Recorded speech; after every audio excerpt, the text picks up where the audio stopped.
بسم اللہ الرحمن الرحیم۔ السلام علیکم ورحمۃ اللہ وبرکاتہ۔ تمام صحابہ اکرام رضی اللہ تعالی عنہم اجمعین کی تعظیم و تکریم اور ان سے محبت کرنا ہر مسلمان پر فرض ہے،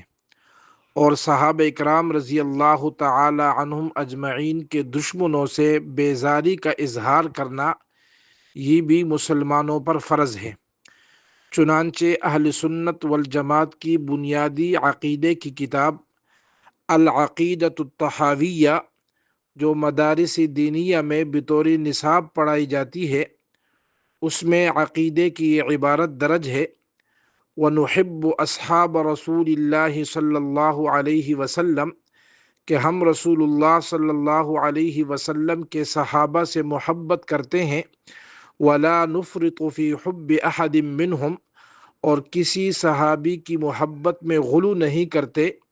وَلَا نَتَبَرَّأُ مِنْ أَحَدٍ مِّنْهُمْ، اور کسی صحابی سے برات نہیں کرتے،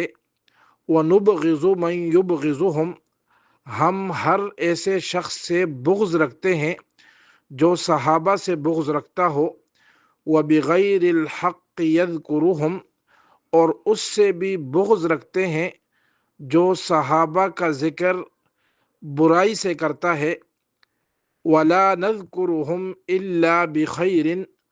اور ہم صحابہ کا ذکر نہیں کرتے مگر خیر کے ساتھ، وَحُبُّهُمْ دِینٌ وَإِیمَانٌ وَإِحْسَانٌ، اور صحابہ سے محبت کرنا یہ دین ہے، ایمان ہے اور احسان ہے، وَبُغْضُهُمْ كُفْرٌ وَنِفَاقٌ وَطُغْيَانٌ، اور صحابہ سے بغض رکھنا یہ کفر ہے، نفاق ہے اور سرکشی ہے۔